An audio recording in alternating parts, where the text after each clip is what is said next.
to break us your boy. Eye Echo Band under Roma and waso yasne ama ye de bro.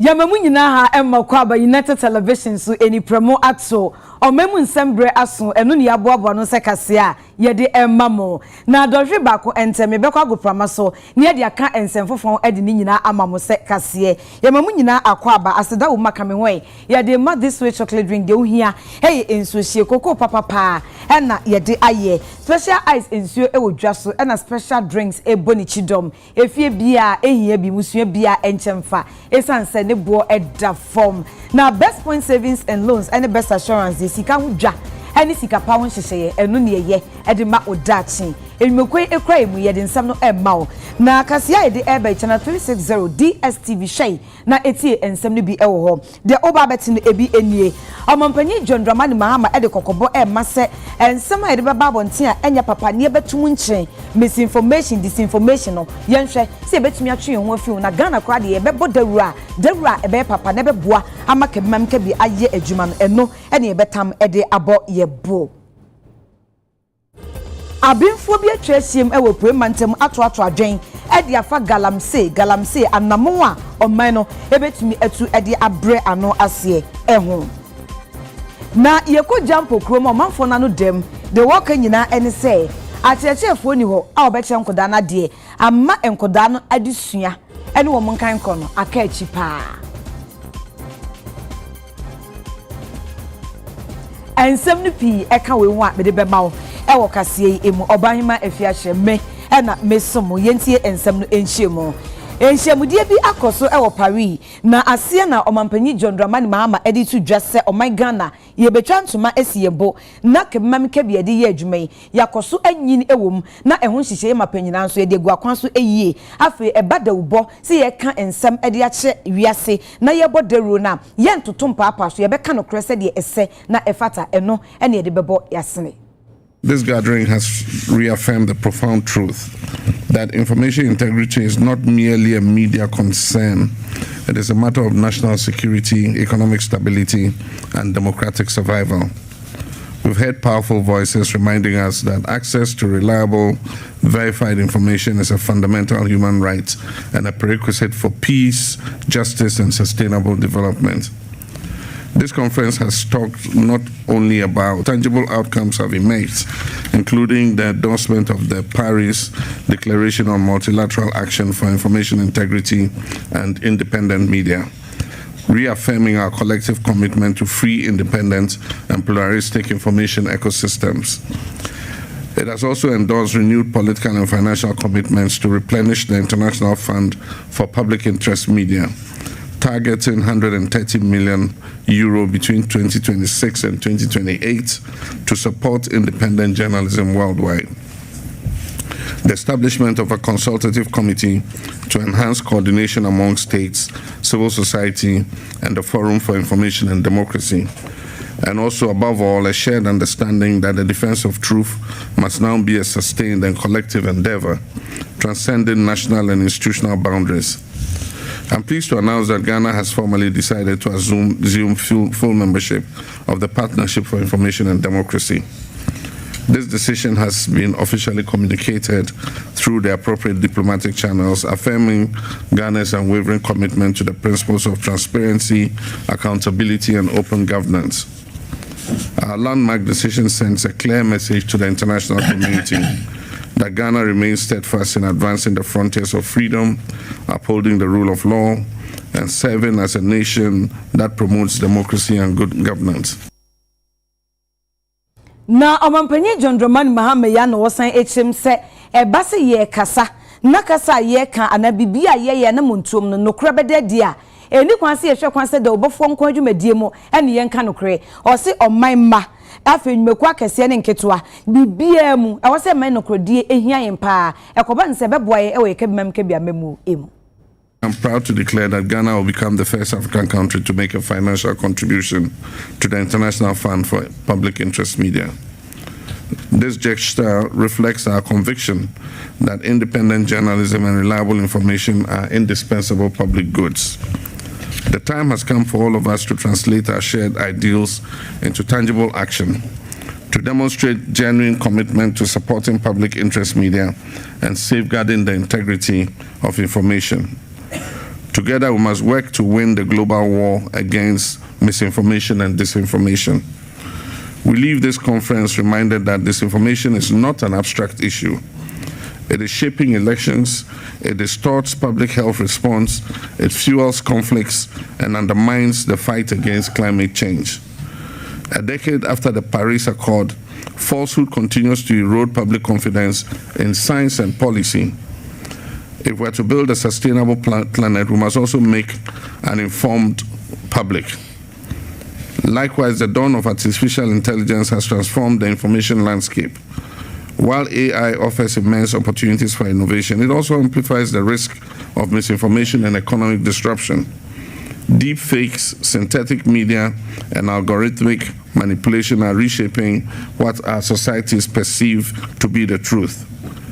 Our collective task must therefore be to harness AI responsibly, to promote transparency, and to ensure that we are in a crisis that is actually multiple crises. We need to be working on interest public media in many countries. It is a real fight that we have to lead for democracy to exist. But also in media that it existed, we have, and Edi Rama said it, we have a process that is a process of degeneration. And I come back to this.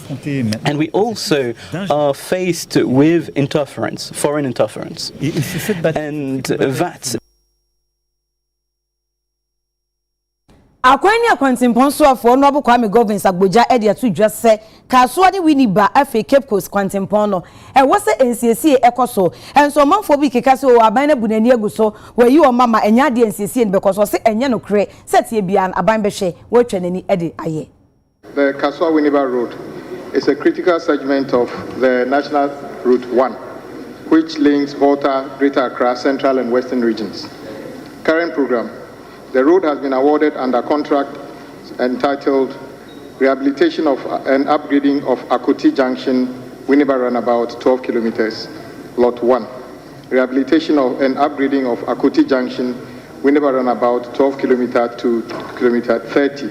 That's Lot 2.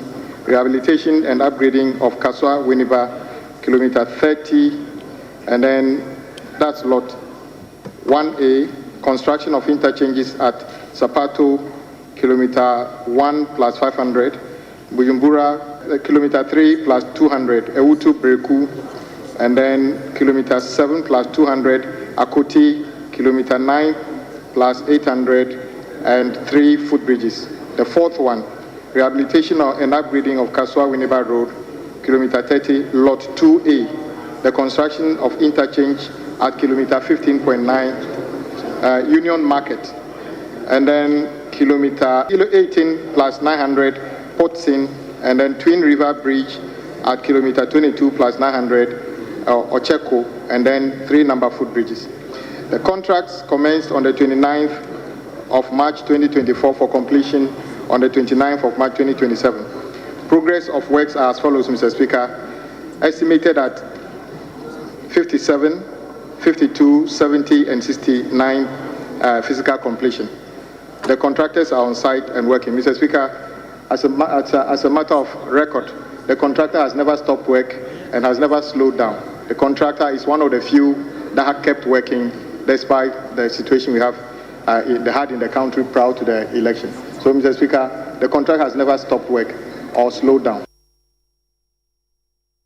Accra High Court Echo Asetina na nsema wote so kane executive director na Oda National Service Authority ano owura say SB entry ono na ejina court yi anim kwadu ade foforo enikom nyina ene se wama oman na boka causing financial loss to the state EB ha che se ka ye hwe kwan so ama oman na bo ade hu kwadu ebo no 600 million Ghana cedis na yemfa nkwa yemfa mbra no court na ama ne bail esom 800 million Ghana cedis. Philippa Atanga Eko Koto. Philippa Mahai. Yemia. Court nsensem bibia aboko de. Nyamia dun bibia aboko. Ye de nyamia se fanche mu ne mai. Yo ora OCSB entry a Enkane National Service Authority. Penny as amre send udi kan ya tuna begina court say if you are fee 2021 kosi 2025 answer na NPP amanyoko no sorry opposition no no ye boss wo no nemre say NSA boss no or the nsa hye nkrata say ema yetuetu yankofo a omo national service for be 60,000 na sankofo no omo nya ati asefo a ye kika sika ni nyina bomu a 600 million Ghana cedis nene obepie mu wo court no count no ekwan agodo of fa ato asa sika no ekodi ni nsem no maako 14 ye toto na no bisa ne se odifo no anase onifo no oti onifo ewo kwa edu ni nyina ho no wie ye na ne lawyer a ni dindi osei owusu sorry ka che otimuafo eye na akowa kwashi se obesere ne se obema ni bill esan se ma posifo ma ni bill so omo be koso ayo mo hwehwemu no odi bill ne so pepepe entisi ama ni bill a edu emra ye be friend se omra court na yendi na asema enkonkoye asindi enti court ni hwe na oma ni bill Attorney General Deputy Attorney General Justice Tremsai ekache court ne se si ema ni bill di omu ni ho asem ya aka de mom yama ni bill a sika yesu tu se wa bo man ne ka na sa akwa akodi ne ho no eni se sika ni nyina be ye pe e na afen so ye make sure say ye ba otemuafo no e di enhihye be ba eno no ontumi ntu kwan ko be bia esan se nkofo a se o kira nkofo a sika bi se ya ekodi omu nsem no umo be na wa ma mu anya din a obehwa ne se omofi ho no mo hu be bia omo befa owie no otemuafo ne se wate eno timuafo ne si bill of person di tu eye ora o se si bi entry etisu no eye 800 million Ghana cedis 800 million Ghana cedis with 6 sureties into sureties ne nya maako ensia as sureties no court ne say 800 Ghana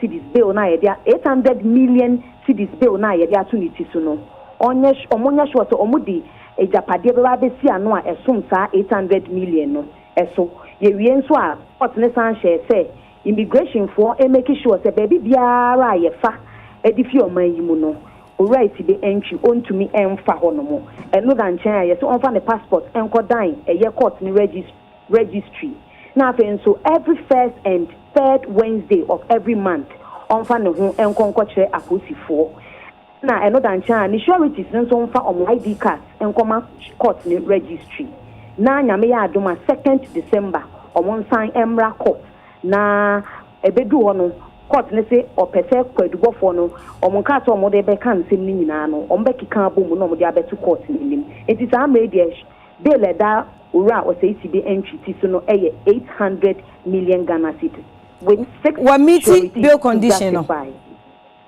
Philip our meeting oh samre die minjin de se watoto ehwo nyoma esan se emra court no kawie ya court no rise ye no na one na lawyer for wo dem ho na mi hu nso se ebia omaye hu ntutu ya mi nyanti bibia asa ba medue di se ento anse di ade nkosa no na ebia ya ti bibi na anso wa ye san ekọ court foforo a eno no eye otemuafo odrikoku vite eneti edwemu na eno nso eye enkane buffer stock CEO ono so na no ya tese one ne yere a ni dinde Pfizer say duwuni omo so ya twemo abegina court se ebra na owura ni dinde Hanan Abdul Wahab ano no ye chief executive officer Emma buffer stock no oye CEO hono sika 61 million cedis na we say omodo to ton nyoma na supply ma schools as part of school feeding program na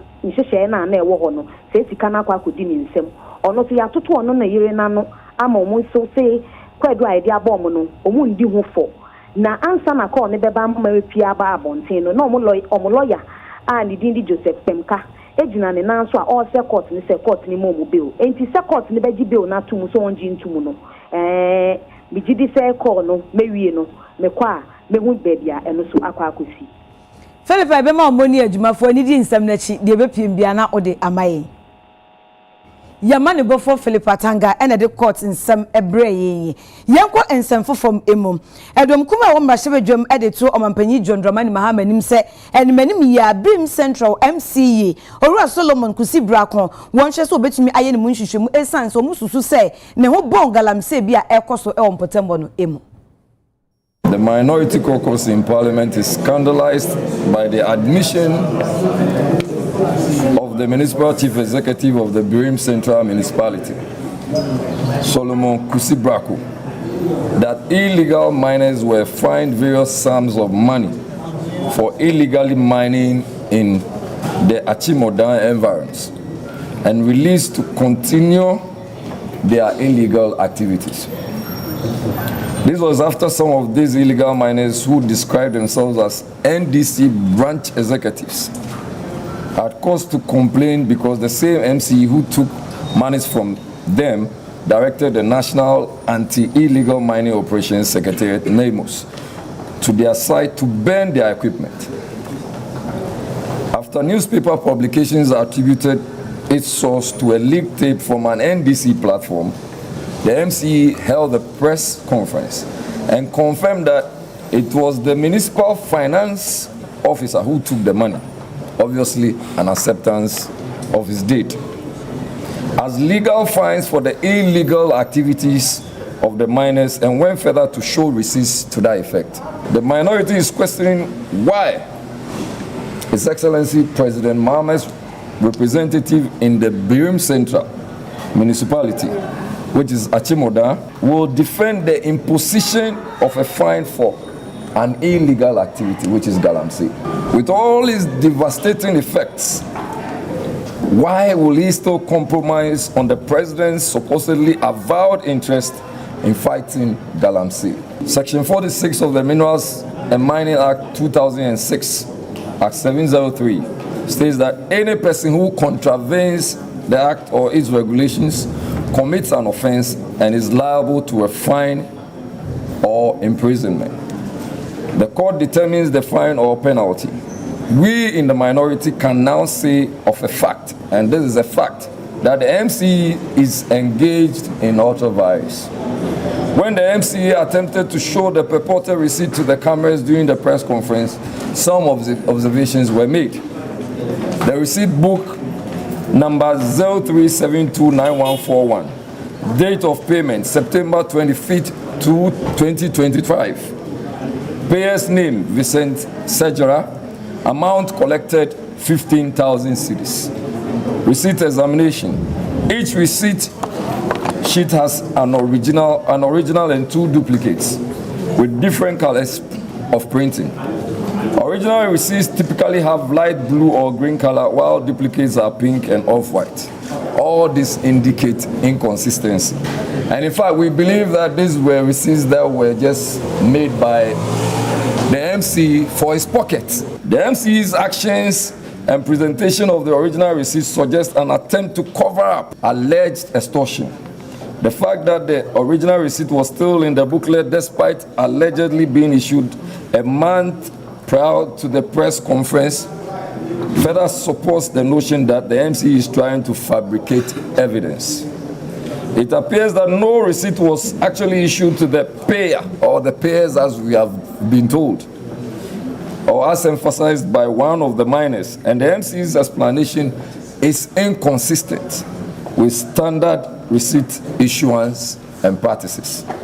The MC is collecting monies from illegal miners and getting them to understand that they are actually engaging in legal activities. We are calling on His Excellency President John Dramani Mahama, please call on this MC. Abai at the Responsible Cooperative Mining Program Jumedi Abba. Na said the Bena Ebejina and Nasu NT. Ashanti Regional Coordinating Council ye Jumedi Sunkubia. One nam so come Mia Sikako to Ecoso. Na Amanam Deda Winina Wodi Juma. Edia Katakata so said the Bay Beboa. Amos small scale miners at Medu Jume ye ewo Asante Mantam emo.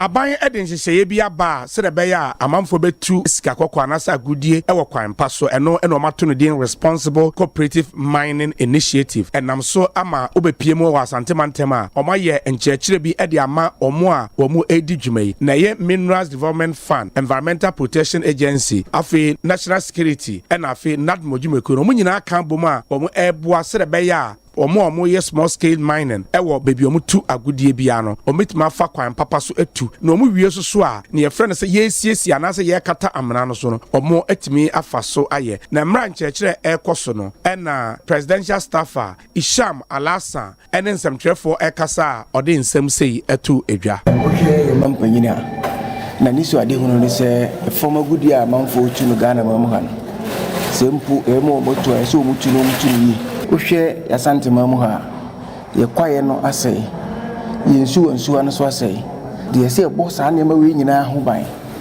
ti regional minister ɛne na pamfo ɛwɔ regional coordinating council yɛ tena ase no ɛna ma yɛbɛhunu sɛ ɛsɛ sɛ yɛhyehyɛ biribi a yɛfrɛ no reclamation na yɛhwɛ kwaye bɛfa so yɛbɛdane nsase n'ani ama na tibi yɛ ɛwɔ mu sisi ya no yɛayɛ ne yi ama na bɛyɛ foforo ba yɛnwene ho bi mu no ɛne yɛhu sɛ bimpredua sɛ wode wade agya krɔmfo a nyira nti ɛsɛ ɔno mo sɛ nsase no yɛde hyɛ wɔn nsa na wɔn atimi kɔ kata nsase no so wɔn kunu kata so na ɛyɛ yi a na wɔn mpanyin resettle agenda no na atimi SCP ɛde ama yɛ ɛnɛ ɛna aduru sɛ yɛbɛtu wɔn fo ne akyerɛ wɔn yɛ nisuade hu no a yɛpɛ sɛ yɛyɛ yɛma obiara kwan sɛ ɔnkɔnkɔ yɛ mining but wɔn nyinaa yɛ miners ɛna so wɔn ana kɔ sɛ nsase no wɔn kata so ne so wɔn kata so onse omo wo kase omo sisan kofa ebia na o kata mena no sokɔ nanim no na wakonya sika akɔ obi omu a ofa e de atene ka bia me ni asame wo be ka kyerɛ me ka kyerɛ wo sɛ ni tiri na ayeye wo so pa be gi form ne bi na yɛ ma ɔkwan na sokɔ kata mena no so kata so na so nya bia na wo so wafa ba yɛ na sɛ nhwɛ sɛ wo mo kata so no omo san kotu good ɛno de yɛse ɛhɔ nyɛ ne yɛse wo mo kata so eno echi ena afi otitre ni mechire chairman Edema Council of Elders Small Scale Miners Association iwo Asantemantema Laji Musa Osman ono so ejina small scale miners nyina so eka say Midday da small scale miners yesufra de bia ye boy achi o radio so ena ye senso ye sensase ene be solve problem no ya nkasa ye pese kata amena no so ya ba ene ya engagement ya akyerɛkyerɛ ekwan abefa so a ye be kata amena no so ne ya sa dua ba ewo akyiri enti ene de eye small scale miners a ya ti de ye be de nyame ase se Ghana fo so a wo musu no ye be solve problem no once for all members no ye be sere wo mo eduma ye ne de bia meka me se excavator na ya kraba no ye taxi a enye yie ye de trotro enye yie enye da mine na de beye enti wo enye na enye ni yie enti wo utie me a wo ye small scale miner efiri ne rekɔ utu amena ba ko mienu miensa kata miensa na enka ba ko se be ya wachi enye basabasa.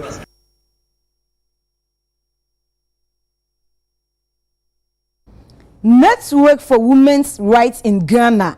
Womu eye emeko a waka ho abom e odo badwumakom na wo hwe se yentietia emafa hodie eso na wo ma ye dwumadie bi atwempanyfo adwene si so se eba no eto taxes ayetua de a e wo se yepe ema emao ememao se obi ye adwuma e wa bam anase wo ye bodwa adwuma no ani kwan se bodwa fom ye ma no etua na bekwa kwa wiase mo crack pen e di dwuma e wa bam no wo mu de omu ntua bi ti yenye ho ncheche na enye pe ema eto ho nsem no obi a entua bi 2 days now, you share taxation and illicit financial flows. No, you who say, and your ma bebre tosina, say as on my Ghana, Emma, puntu, Juma, etumi konene.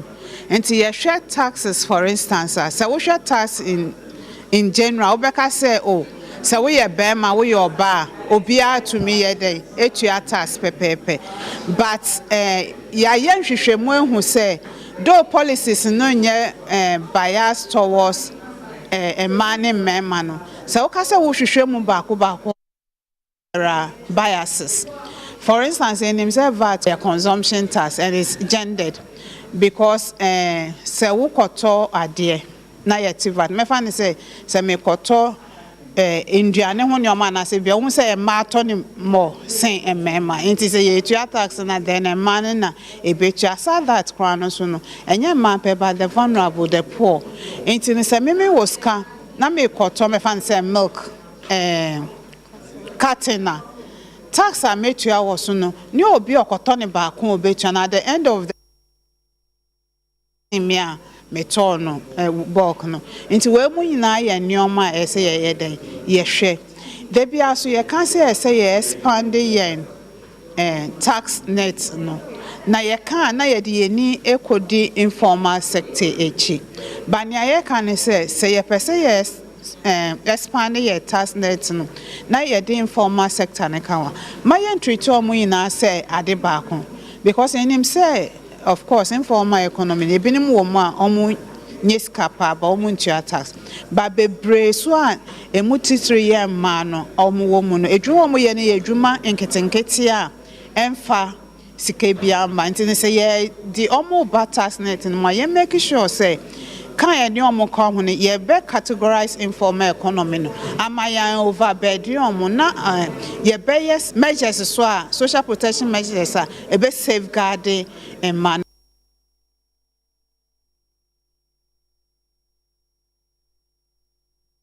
abinfo a wo eken bia ewom ekyerehiem ewo kofo dua ewo poe mantam emom na de enti enhyemudie ne ekoso nyina efa ekwan a o mbetimi afa so ato adwen no mabopo ama galamse ya emen Ghana na esei ensuo obo ade ne pa ene kwa bintu a etwe enwo hia no obepe ano pomasibre.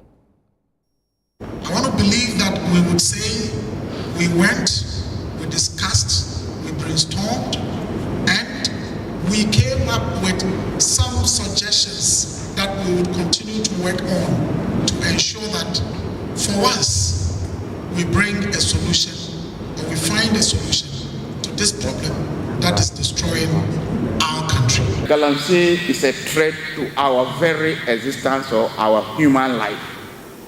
In the sense that we say that when the last tree dies, the last man dies. And we are destroying the forest.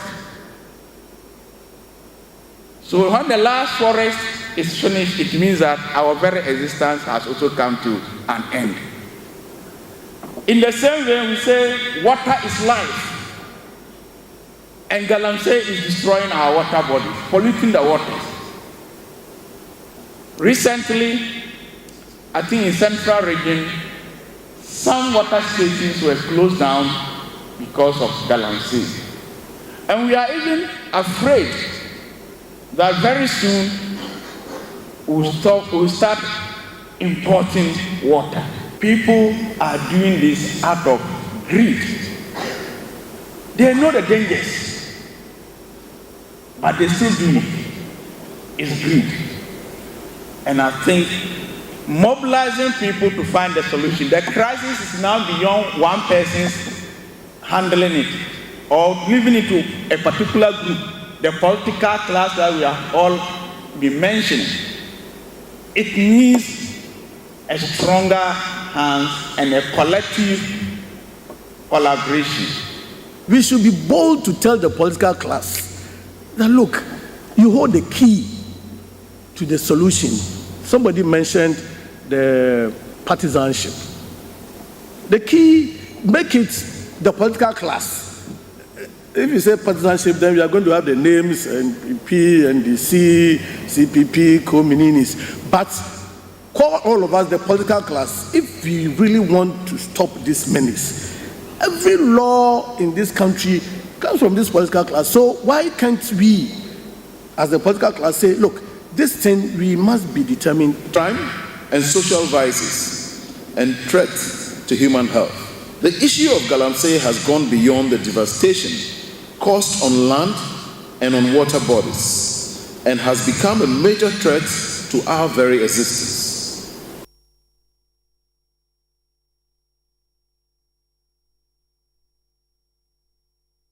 Jampo krom ewo Upper Densha East ewo mfimfim mantam emo na nananum hemfu ne omanfo no ekire se wo masetem enkoyie ade ba ko a etituom ne se DA primary school a ewo no o cheche ni ba ko pe ene wo amankoda ne brepa na wo mumesua enye kra wo sra ban se otwa nani a woncheche na achechefo no ebi enso omoso ya hawa wo munyina school no school ho asema mekan kan sesa mekan nanso so ne aduro no se ye de ano tu na ye hwese aban mu mpanimfo emwa omde ba beboaye no omatimi abeboaye sanse ene ukọ dunkwa se ko teacher ya se dese ifrakra dese umko su fiakra ansa na teacher timiaba nti ye di ho na mo bia ba tentimi nyewie efi kg akopim pieces teacher ni baako ayo ho sam se omo ye mienu de nanso de be ka se teacher ni ye baako sanse baako na oka ho no omba ti headmaster no nko na metima ka se oye teacher ni a na oha odi kan fa obi wo ha a nanka otua ne ka ba teacher no hwe na hu se na ho ode no e wo fom sanse ono ni pay no a woje no eno bi no ne odi tua ne ka afi ye yes a na ntimi ye san ko pe teacher ni a na o man ni tua ne ka nam se ye kura se na ahokyere brani nti do bo so me no so na ye digiska kakra kakra ye betimi de tua teacher ni ne ka nam se ahokyere ni nti ma ye ntimi nya teacher ni sika ma no nti ama ye de eja de kire no ti si ye ya me ne wo kasa yi efri kg bepim pieces no e teacher ni anasa master ba ko pe na wo school mu ade wo nti e we de ya de se de ni ye de to abampa ni mfo se o da wo ma o mu ntwe wani no mo mehwe sanse school na bra na wo na nkwala wo mpa anso de sei nkwala ni nyina kwatwehwe se anopa na wo ba na wo si kwai so a behu nkwala anketo a onam ebi enam form ebi de moto akwan so nsuo to a na kwa no so ayeto anso yesre aban mu mpanimfo se wadawo ma omo ma ye teacher ompe teacher ni ma se ye school se school e sekuta omanya ye se wo mi empembe ye boy nti school fo ya bomodin ya na ye di ahodin ye school dem be mfie enwotwa chi am se mbe school aman school ye si ye kuro so eno anu nti amama wofo no teacher fo so ye no kwa ye moaye nti master ba nkwa na hwe school no so ta mama bibire yi wo ma no fa moto kwa chechere be kwansi nsia mo de wotwa no kwa twaba aka se yame aya adom se nduafo mu fi asoro hu abedu ha ade se da de tum anim ma aban na school panin sa kan se ye hia chechirefo o de em se ye school o ha no no chitefu bia ni ho mo kire enkola na ade to se yeso edi enkola no ekọ bia chefo o mere ma kire enkola na ade me enkola na dachi mo tumi abobo abahwe Ghana so yeso ye ho aton tin de enkola no ko school o kire no ko se am tite bia ni headmaster pe na o ha no se de to ben se obema ye teachers fo na school da no so o ma be ni ya mai san se teacher bi boss ho futu to tun chade no san ko bia ba pen ko sa ti se so abeya school so aka wa mai asere to amampian ma mi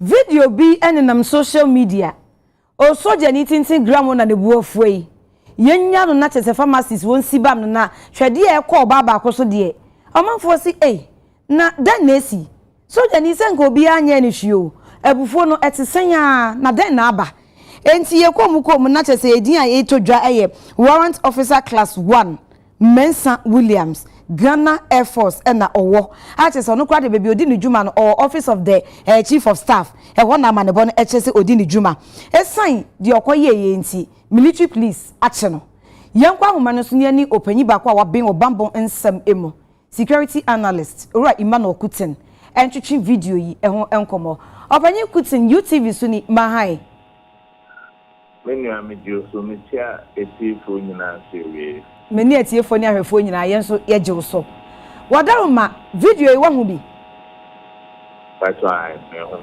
mepawo o personal assessment wankasa as bambo panyi no wo ne say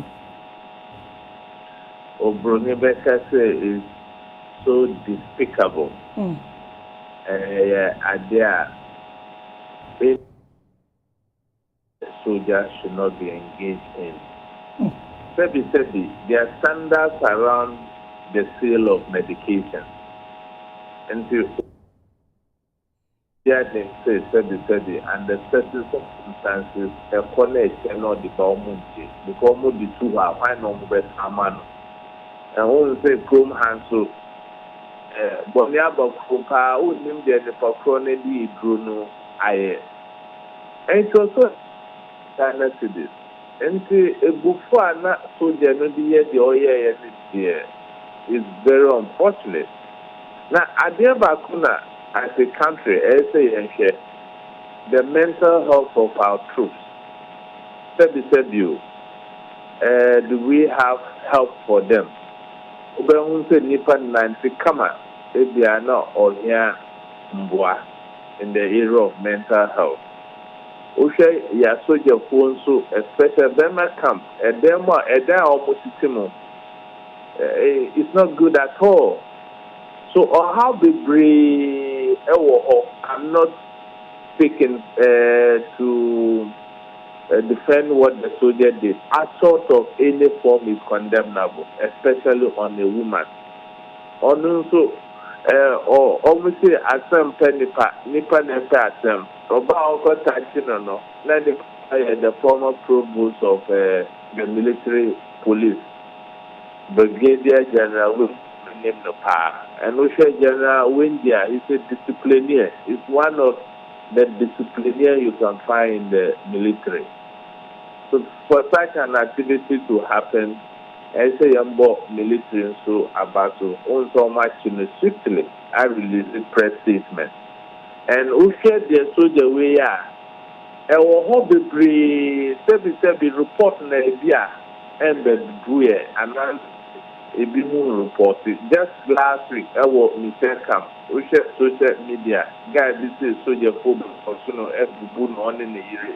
Emana no IS on side. This is what cross or more quiet.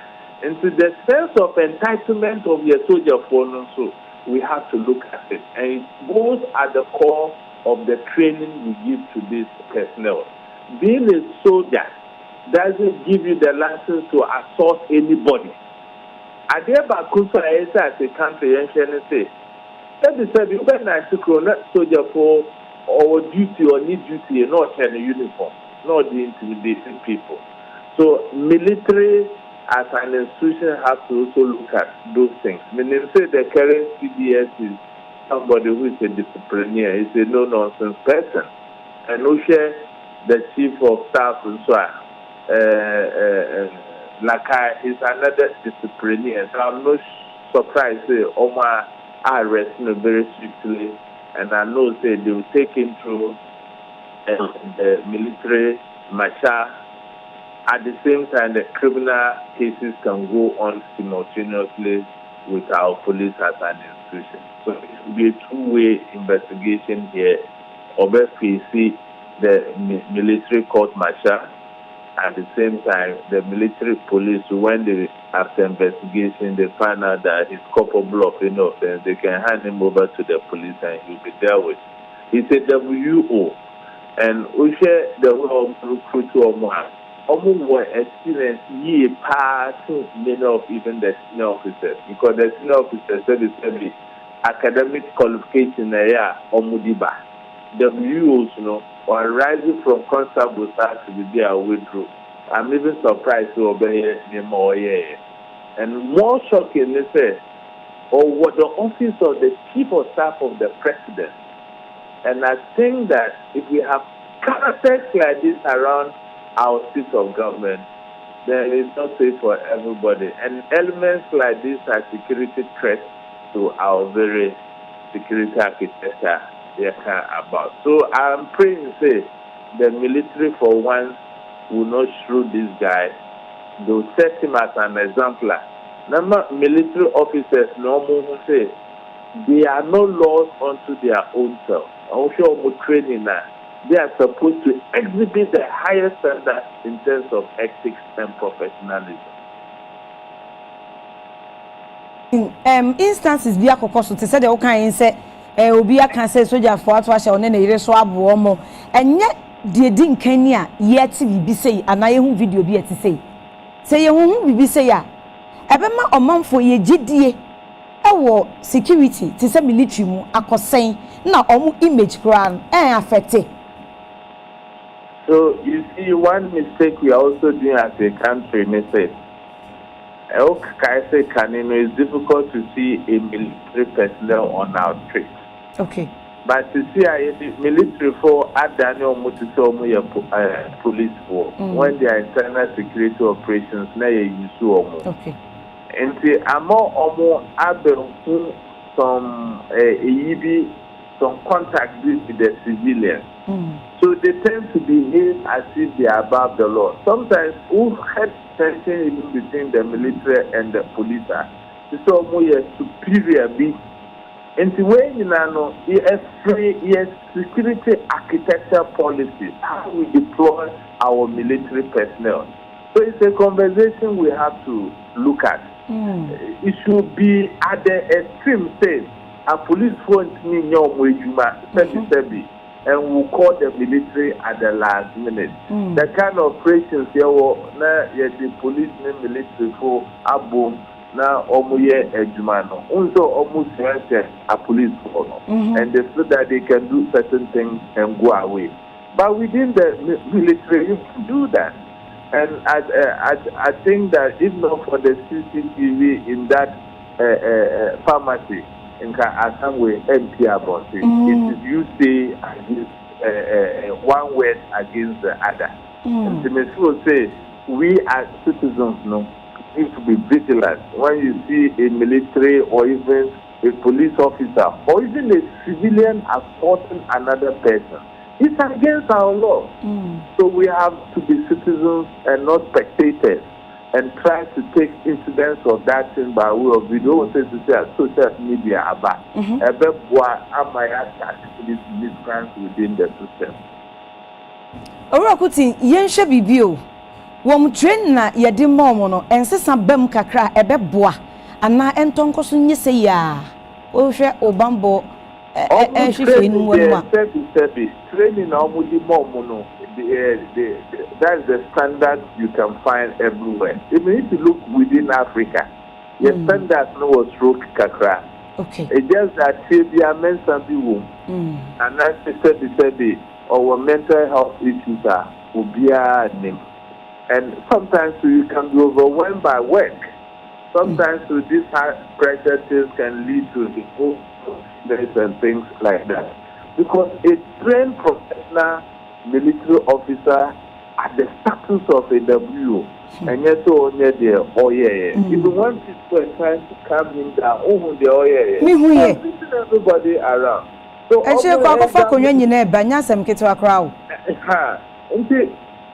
almost psychiatric hospital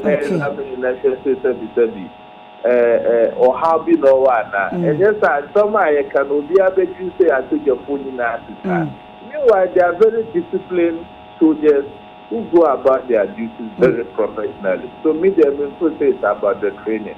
It's just that if you are mental view and answer your or how kakra been a hand and nothing as such matter. The entire Mibisa na say bia the kind of training the mom emom ji om di dudu se o man ni o man ti om pia di om pe bia ebinum pese om ya om betimi aye. The trainings are in two folds. Apart from the physical training, they are the ethical and professional training. Okay. And also military or guidelines. One, this two. Who say, you call them a camper, you see some military personnel within the garden. And yes, a punishment. If you are caught against the code of ethics of one of the districts. And see, I'm say it's not about the training. Okay. After the training there, I think the current regime we have is okay. But the challenge with our training is the political recruitment. Yeah. Say Obia or Obikra on the merit, and answer on this strata, and answer the Ejikra group. But because of partial or belonging, and answer Nipa on him, no Omundina actual. Okay, say, and tell me a videos being by a Mami Penibia or Mufano, is it police or fire service or something like that? So these are the things we have to look at. We have to look at how we recruit people into our security services, not only the Ghana forces. All right, Manokutin, UTV, that's say, Ariyo. That's the Amen. Amen. R4. video ya yeyi ema mo hwe na enenam social media no eno ho nkombo ena yekotwetwe kakrai yeka wo se o hwe kase yi ewo United Television eso ye worship house Abeka Junction enkran madaroma yenyin krato ye ba bonko difara agoframba so ensem